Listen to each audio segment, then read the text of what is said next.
the good stuff.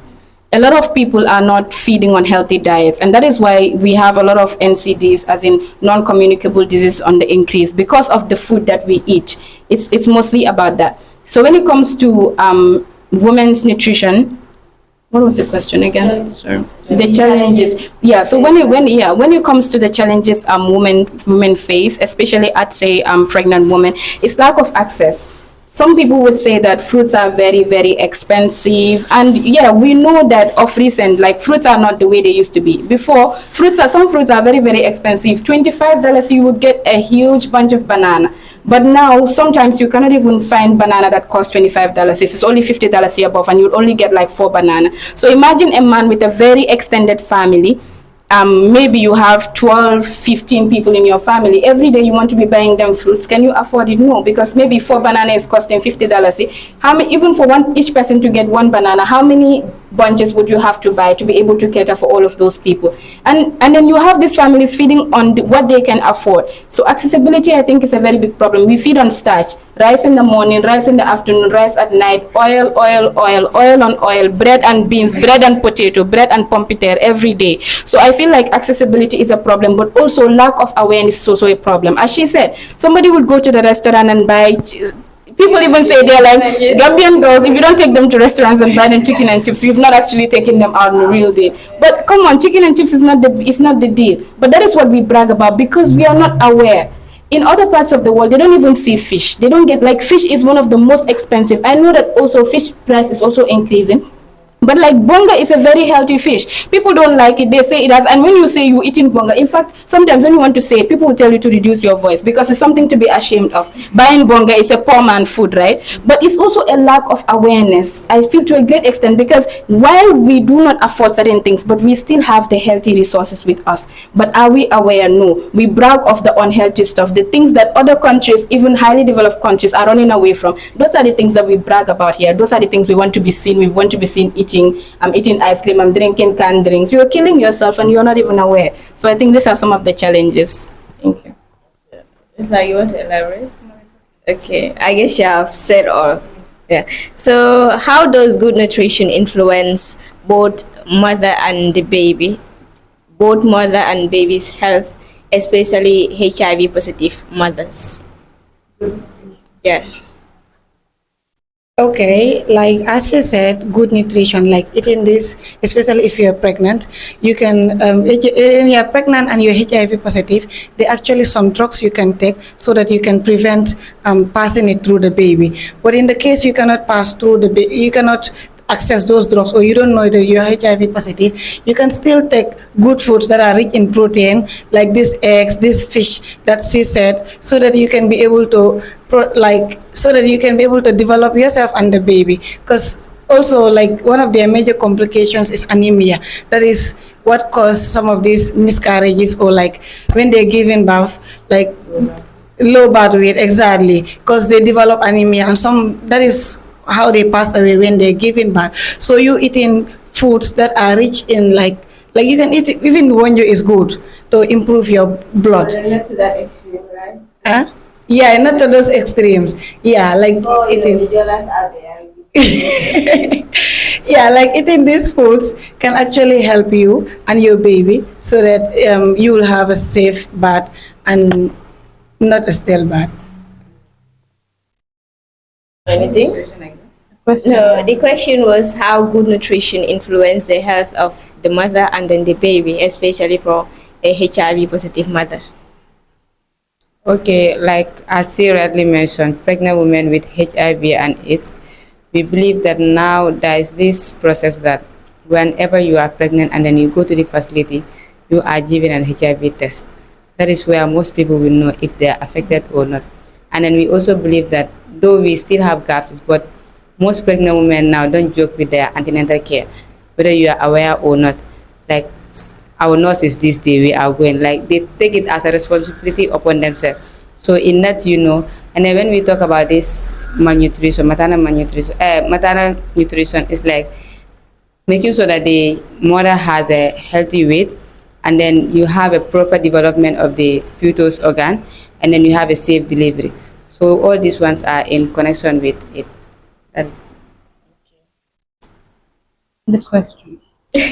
I don't know why you people always forget the No, question. because Where your is your points are mind? so Yeah, they good are that we too. get lost. Yeah. So it's like how good nutrition influence the health of a mother and a baby, especially for a HIV positive mother.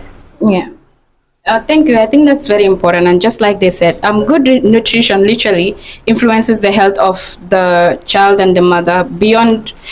I don't know it like how much it influences. It cannot be something that can be underestimated. Like it's literally everything. So when a mother is pregnant, the only thing she can do for her baby at that point in time is to stay healthy for the baby, because at that point you are eating not just for yourself but for the baby. The nutrients, whatever you eat, the nutrients are going to be shared between you and the baby. That is why it's very, very important that pregnant women are catered for specifically. Right, when you are pregnant, it's a little more complicated than that. And then you have to be very mindful of the foods that we eat. She said something about eating eggs and eating proteins, and I think that there's a big myth surrounding that. We have cultural barriers when it comes to maternal nutrition, actually, and that makes it very, very difficult, because I think people would say there's a specific tribe, is it Fulans, that would say that they don't eat eggs. They will say their wives should not eat eggs when they are pregnant. That is a big myth. I don't know on what basis it is, but they have all those myths. And you see women buying this kale. It's like this rock that has no vitamin and cannot even be digested in your system when they are pregnant. And some women,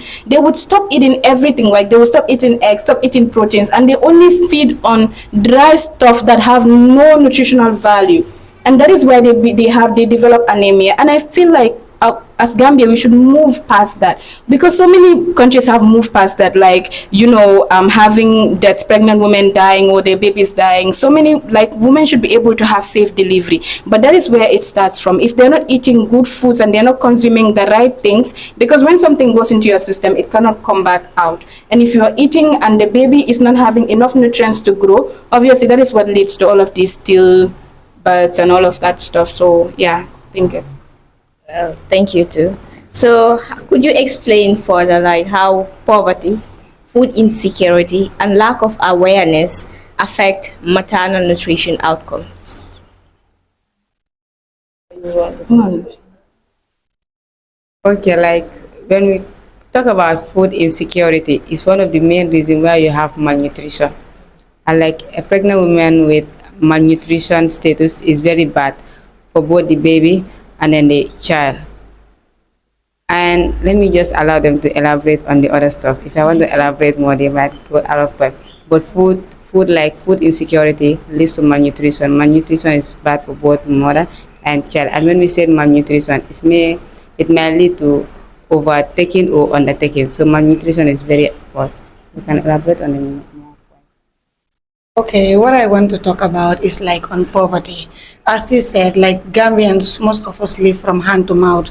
We cannot actually afford some of these fruits that they're talking about. Oh, I want grapes, I want banana. Like as he said, banana now is very expensive. Banana 25, yeah 50, 100. That's what you get banana for. These apples now, one is 35. So like poverty is actually our main cause. So that will lead them to eating some rice. That is what they eat as breakfast. Rice, that is what they eat as lunch.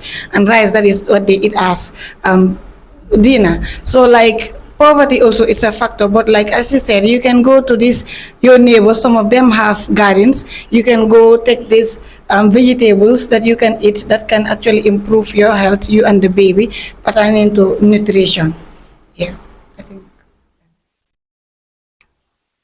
Yeah. So as they rightly mentioned, I think poverty and food insecurity actually I would say they go hand in hand. But my focus is going, because we all know that Gambia is a poor country, right? And a lot of people just live from hand to mouth. And we also know that there's food insecurity, because Gambia is not a self-sufficient country.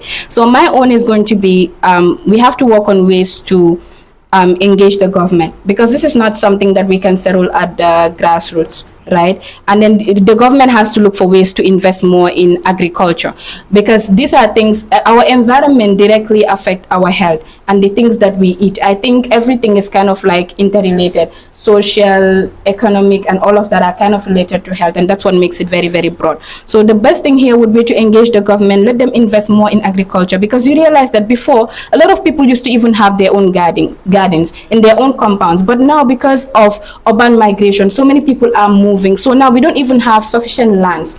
And most people have deviated from the idea of farming, which is also making food insecurity a rising concern. And I think we should not be moving away from gardening. In fact, we should be moving towards it. But the trend is that now people are moving far more away from it. And we are all focused on, you know, all this, oh yeah, everybody trying to be, you know, sit in the office and all of that stuff. So those are things that I think we should definitely engage the government, because it's a rising concern and it's a huge contributing factor to malnutrition. And yeah.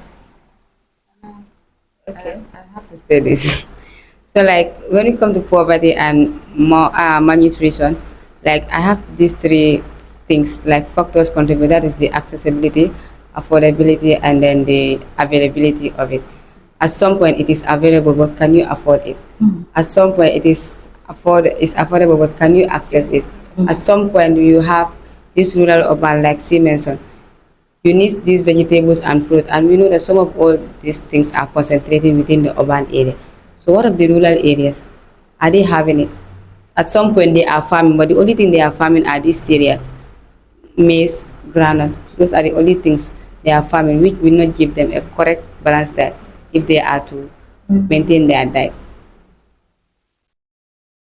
Well, yeah, I guess agriculture should be promoted in all areas, not just what one type of crop being grown or sown, but then different types which are also very good for our health, and then which would also help mothers when they are pregnant. So what simple, locally available food, and then cheap as well, which you would advise mothers, these pregnant mothers, to be taken, to be eaten in order to improve their nutrition? Okay. So yeah, I think that's also very, very important. And I would say instead of eating rice morning, rice afternoon, actually foods like porridge are actually very healthy and they are naturally grown here.